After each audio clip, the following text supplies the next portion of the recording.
Indian actor और Punjabi singer Diljit Dosanjh को लोग सोशल मीडिया पर गद्दार कह रहे हैं। Federation of western India cine employees यानी कि फाइस ने उन पर बैन लगाने की बात कही है, क्योंकि उनकी आने वाली फिल्म सरदारजी 3 में पाकिस्तानी एक्ट्रेस हानिया आमिर है और इंडिया में पाकिस्तानी एक्टर्स पर बैन लगा हुआ है।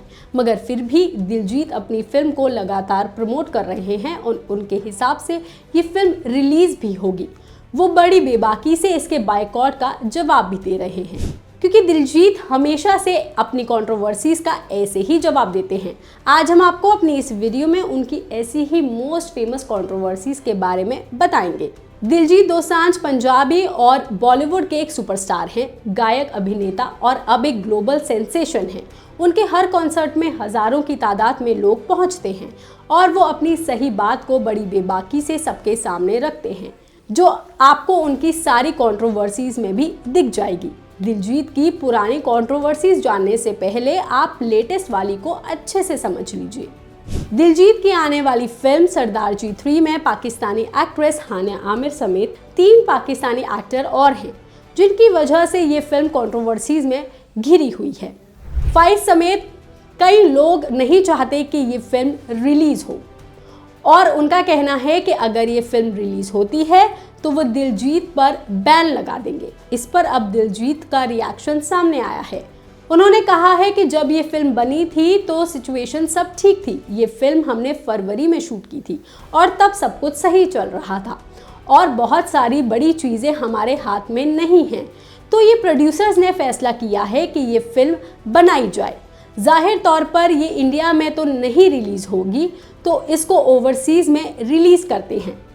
दिलजीत के हिसाब से ये फिल्म तो रिलीज़ हो रही है और रही इसके बायकॉट की बात, तो दिलजीत ने इसका जवाब अपने एक पोस्ट से दिया है। हालांकि उनके इस पोस्ट में सरदारजी 3 से रिलेटेड कोई बात नहीं है।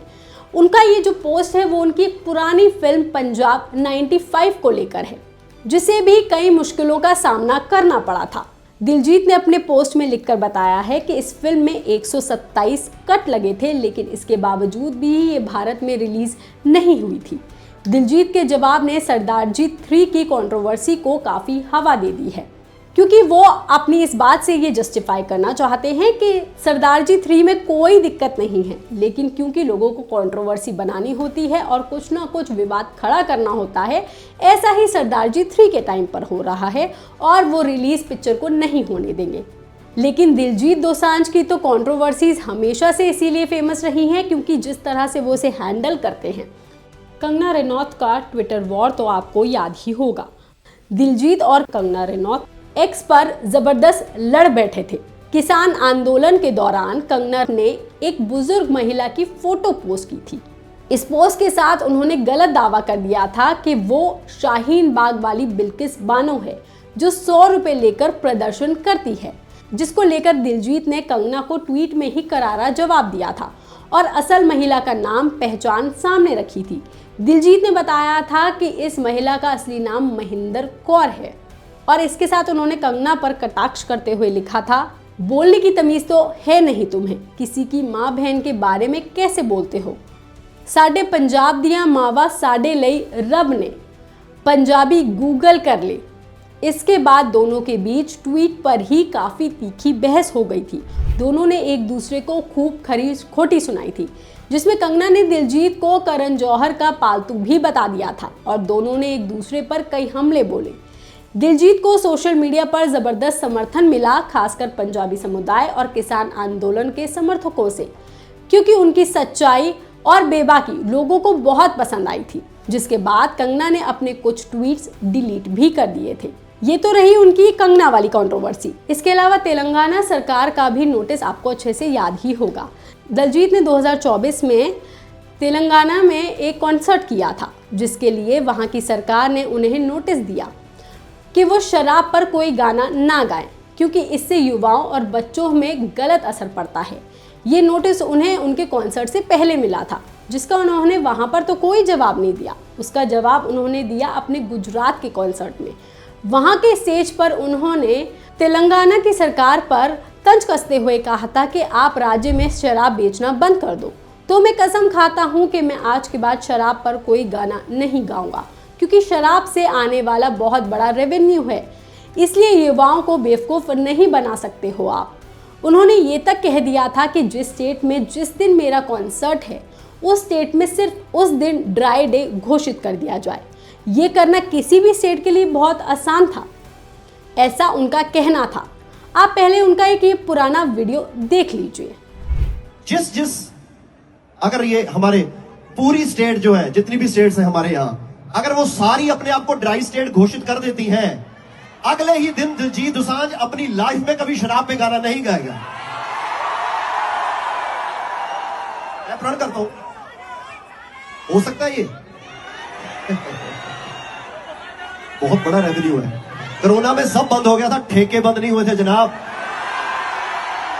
क्या बातें कर रहे हो आप यूथ को फुद्दू नहीं बना सकते।